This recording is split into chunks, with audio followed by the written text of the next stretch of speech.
Aujourd'hui, nous sommes aux États-Unis, dans la région de l'Ouest sauvage, communément appelée le Far West. C'est ici, il y a plus de 2 siècles, que des hommes et des femmes venus des 4 coins du monde ont forgé l'un des mythes les plus populaires de l'histoire américaine, le mythe du Far West. Légende née en plein cœur du 19e siècle, ce mythe incarne des valeurs ancrées dans l'imaginaire collectif, le courage, l'individualisme et surtout un rêve de liberté. De la conquête de l'Ouest à la ruée vers l'or, des pionniers au hors-la-loi, on l'appelait le Far West. De la poussière, des fusils, une chaleur intense, voilà les premières images qui nous viennent en tête lorsqu'on pense au Far West. Eh bien, pourquoi? Tout simplement parce que ce sont les représentations présentes dans les films western ou encore les caricatures présentes dans les cartoons. Un univers distinctif avec des éléments mémorables. Alors, existait-il des cow-boys qui tiraient plus vite que leur ombre? Les hors-la-loi disaient-ils cheese lorsqu'ils se faisaient tirer le portrait? Qu'en était-il exactement du Far West?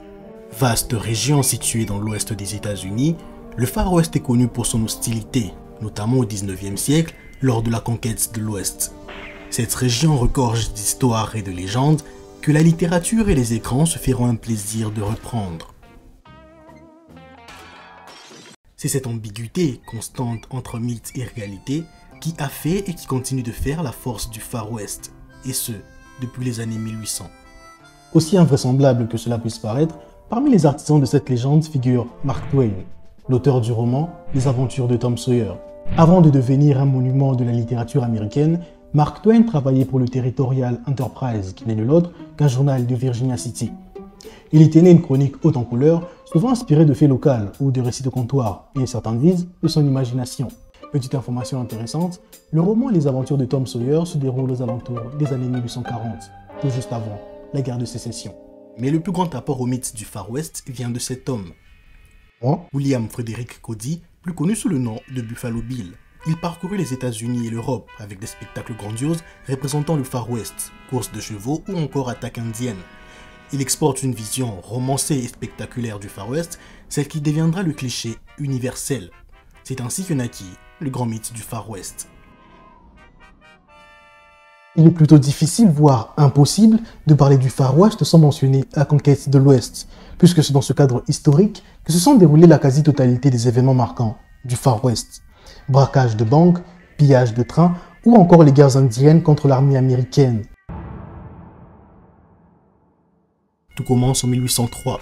Thomas Jefferson accède au pouvoir et devient le 3e président des États-Unis. Visionnaire, il aspire à doubler la superficie du pays. Il achète alors, à la France de Napoléon, l'immense territoire de la Louisiane.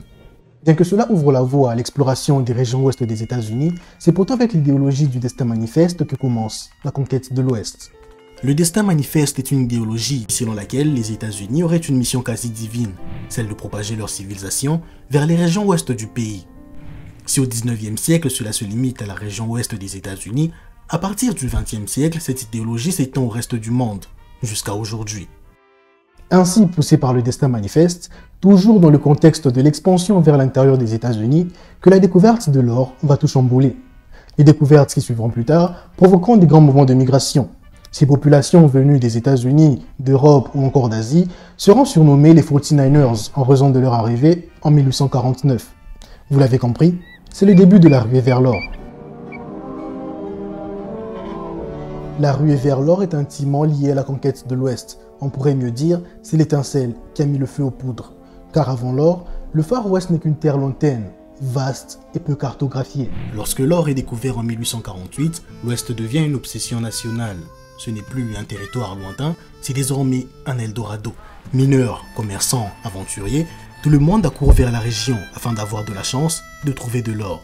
C'est la course à la richesse. L'or devient également l'excuse idéale pour le gouvernement d'occuper tous les points stratégiques de la région. Ce n'est plus la course à la richesse, c'est la course au territoire. Construction de routes, villes nouvelles, transport de bétail, banques, tout ce qui façonne l'Ouest voit peu à peu le jour. Durant cette période, tout va à 100 à l'heure. L'immigration connaît une croissance exponentielle, ce qui augmente la demande en nourriture, notamment celle de la viande de bœuf. Et ça tombe bien. Le Texas vient tout juste de devenir un État américain en 1845. C'est une région vaste où le climat est favorable à l'élevage extensif. Les ranchs texans y élèvent du bétail. Nous sommes aux alentours des années 1845, peu avant la grande époque des cow-boys. Les cow-boys sont des jeunes ouvriers de ranch spécialisés dans l'élevage de bétail, surtout des vaches, d'où leur nom, cow-boy. Aux alentours des années 1845, les cow-boys existent encore sous forme primitive. Ils sont habiles et transportent le bétail de manière locale. Jusqu'après la guerre de sécession en 1965, où le transport se fera désormais à grande échelle. Après la guerre de sécession en 1865, l'immigration et l'urbanisation des États-Unis conduisent au développement du marché de la viande bovine. La consommation de bœuf remplace peu à peu celle du porc, considérée alors comme repas des plus démunis. Cependant, le bétail de l'Est ne suffit plus à approvisionner les grandes villes. Les regards se tournent vers le Texas, qui pourrait alors répondre à cette demande. Les infrastructures nécessaires à la vente et à l'embarquement des bêtes sont érigées afin de transporter le bétail vers les grandes villes telles que New York ou encore Chicago. Mais avant que le bétail n'arrive dans les grandes villes, il était premièrement conduit de son point d'origine jusqu'aux gares ferroviaires, une distance d'environ 1000 km. Ces longues distances façonnent la légende des cow-boys, celle des hommes libres, qui foncent à cheval à travers les collines et qu'on entend crier au galop. J'en parle en profondeur dans cette vidéo sur les cow-boys. Il n'était pas rare qu'à cause des conditions de travail ou du faible revenu, que les cow-boys rejoignent des groupes de hors-la-loi afin de se faire de l'argent facile. Mais les cow-boys n'étaient pas les seuls à rejoindre des gangs, du moins pas plus que d'autres communautés. En vrai, les villes en plein essor, souvent sans force de l'ordre solide, devenaient des centres de criminalité. Il suffisait de se montrer intimidant ou encore d'avoir une arme. Le chaos dû à l'expansion offre un terrain idéal pour les aventuriers sans foi ni loi, les voleurs de bétail et les fugitifs, que ce soit des anciens militaires ou encore des esclaves évadés. Bien plus que de simples criminels, les hors-la-loi sont des hommes et des femmes déclarés en dehors de la loi, c'est que le terme explique à lui tout seul, mais cela voulait également dire qu'ils pouvaient être arrêtés ou assassinés sans conséquences légales, ce qui a été le cas avec Bellstar, dont le meurtre n'a jamais été résolu. Il suffisait d'être accusé d'une seule bavure pour avoir déjà un pied dans la tombe, et il n'était pas rare d'être accusé à tort. Cette position ne leur laissait aucun choix, ils étaient toujours aux aguets, extrêmement prudents et par conséquent extrêmement violents. Dans un monde où l'on pouvait se prendre une balle sur un détour, des groupes de criminels comme celui des frères Dalton ont pu se faire un nom. Braquage de trains, pillage de banques, dans toutes les activités peu recommandables, il était fréquent qu'ils y soient impliqués. L'histoire retiendra d'ailleurs que c'est accusé à tort d'une attaque de train que ses frères se lanceront dans la criminalité, car n'ayant plus rien à perdre. Moins mis en avant mais aussi répandu, il y avait également l'escroquerie et différents types d'arnaques, tels que des charlatans qui vendaient des élixirs ou des remèdes prétendus miraculeux, pourtant inefficaces, mais également des vendeurs de terres frauduleux qui vendaient des terres qui ne leur appartenaient pas. Des territoires souvent habités par les peuples autochtones qui ont vu leur mode de vie être chamboulé en quelques années. Avec l'expansion vers l'ouest, les colons usent de différentes stratégies afin de garantir une progression optimale. Ingérence dans les conflits des tribus indiennes ou signature de traités de paix selon les situations, tous les moyens sont bons afin de faire de l'ouest une région contrôlée, ou selon le terme du destin manifeste, civilisée. En 1851, les États-Unis et plusieurs nations autochtones dont les Sioux et les Cheyennes signent le traité de paix de Fort Laramie. Le traité a pour objectif de garantir une appartenance éternelle d'immenses territoires tels que l'Oregon Trail aux nations autochtones, bien sûr en échange d'un passage libre et de quelques compensations financières. En 1866, l'État américain envisage la construction du Bozeman Trail, une route censée traverser le territoire de chasse des Sioux qu'il considère comme étant sacré. Alors une guerre éclate entre l'armée américaine et la tribu des Sioux, dirigée par le chef Red Cloud, Nuage Rouge en français. La guerre durera 2 ans, de 66 à 68, et se soldera par une défaite de l'armée américaine. Après la guerre, l'État américain reconnaît l'appartenance de ces terres aux tribus autochtones. Mais 6 ans plus tard, soit en 1874, l'armée retourne à la charge après la découverte de l'or dans le Black Hills, territoire sacré de la tribu des Sioux. L'histoire se répète, le traité est encore une fois rompu.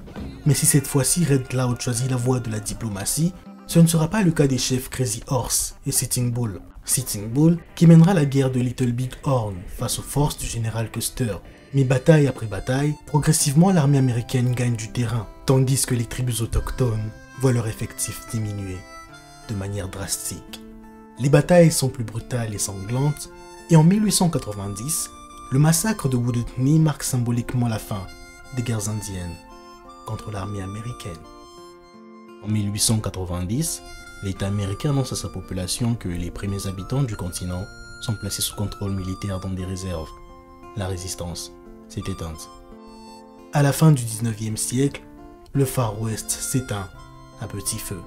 Les derniers territoires sont conquis, les frontières sont délimitées, les cow-boys sont remplacés par des routes et des clôtures, les hors-la-loi rattrapés par la justice et les peuples autochtones brisés. C'est la fin du mythe du Far West ainsi que de cette vidéo. J'espère que cette vidéo vous a plu. Le Far West est une région qui regorge d'anecdotes et d'histoires surtout. N'hésitez pas à me dire les vôtres en commentaire. Moi je vous dis à la prochaine. C'était Mas. Sur ce, portez-vous bien.